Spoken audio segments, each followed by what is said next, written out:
जय हिंद। कक्षा 9 प्रश्नावली 10.5 के लिए हम प्रमेय पढ़ रहे हैं। 10.8 आपकी बुक में दिया गया है। ये कह रहा है कि एक चाप द्वारा केंद्र पर अंतरित कोण वृत्त के शेष भाग के किसी भी बिंदु पर अंतरित कोण का दुगुना होता है।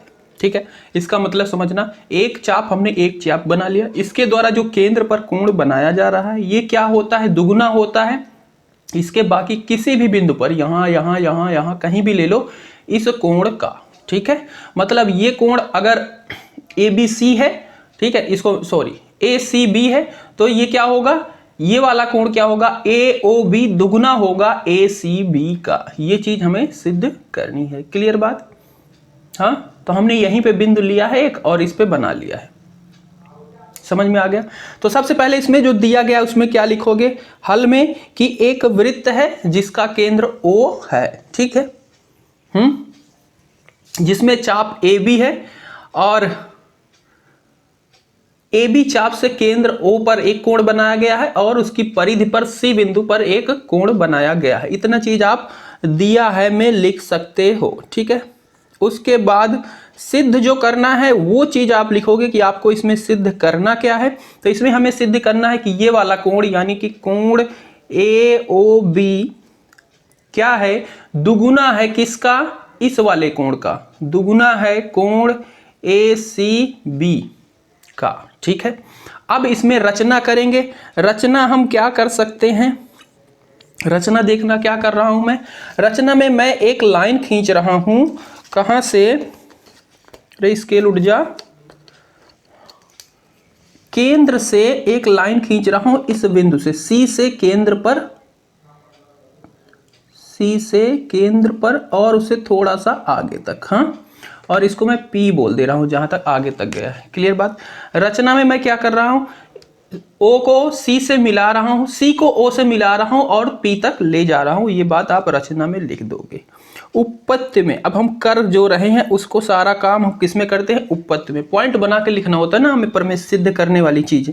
तो उपपत्ति में हम क्या करेंगे, अगर आपको पता है, ठीक है, ये वाली रेखा यहां से यहां तक OA और OC, ये क्या है, इस वृत्त की त्रिज्या है। ठीक है, और त्रिज्या क्या होती है, वृत्त की बराबर होती है। तो अगर आप त्रिभुज AOC की बात करो, इस वाले त्रिभुज की बात करो, तो इसमें ये भी त्रिज्या हो गई, ये भी त्रिज्या हो गई, ये दोनों बराबर हैं। और जब किसी त्रिभुज की दो भुजाएं बराबर होती है तो उसके कोण भी बराबर होते हैं और उसको क्या कहते हैं, समबाहु त्रिभुज कहते हैं।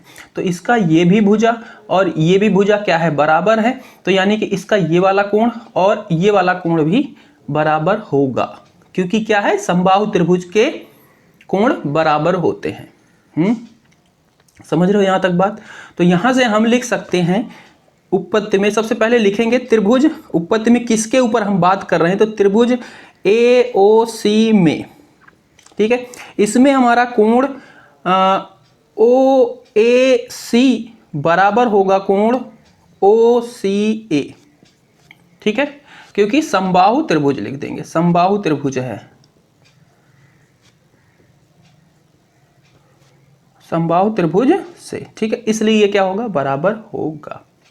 अच्छा, एक नियम हमने और पढ़ा था त्रिभुज के अंदर, कि अगर ये जैसा ये वाला कोण की बात करें, ये वाले कोण की बात करें, ये कोण AOP, ये कोण क्या होता है, किसी भी त्रिभुज का दो आंतरिक कोणों का योग होता है, ये वाला कोण। ठीक है, ठीक है, इस वाले कोण प्लस इस वाले कोण के बराबर होता है ये वाला कोण। समझ रहे हो? तो इसको लिख सकते हैं।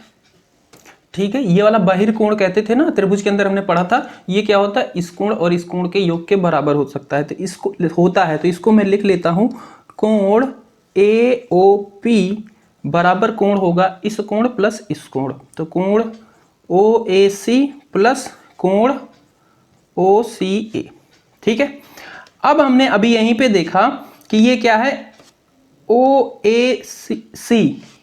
OAC बराबर है OCA।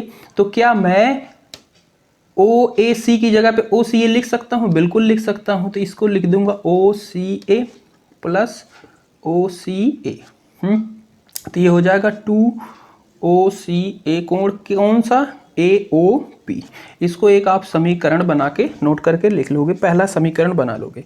इसी तरीके से आप सिमिलर तरीके से त्रिभुज इसमें देखो OBC, इस वाले त्रिभुज के अंदर, ठीक है, त्रिभुज BOC में, इसमें क्या हो जाएगा, ये भी त्रिज्या है और ये भी त्रिज्या है, ठीक है, तो जिसके कारण ये वाला कोण और ये वाला कोण भी बराबर होगा, ठीक है। तो यहाँ पे भी लिख देंगे कोण BOBC बराबर कोण BCO, ठीक है।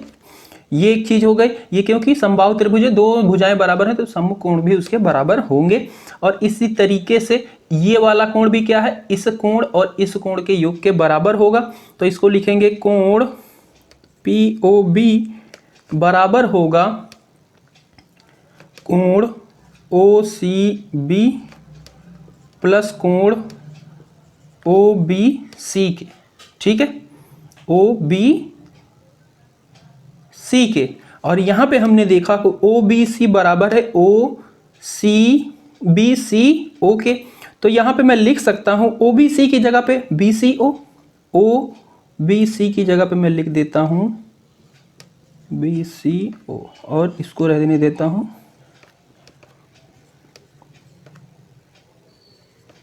ठीक है। यहां पे मैं ऊपर मिटा देता हूं क्योंकि ये शायद दिख नहीं रहा हो, ठीक है, इधर करता हूं। तो यहां से आपका ये हो जाएगा POB इज इक्वल टू हो जाएगा 2OCB कोण हो जाएगा, ठीक है। इसको हम बना लेंगे दूसरा समीकरण। पहला समीकरण ये है, दूसरा समीकरण ये है। अब दोनों समीकरण को अगर हम जोड़े तो, ठीक है, समीकरण 1 और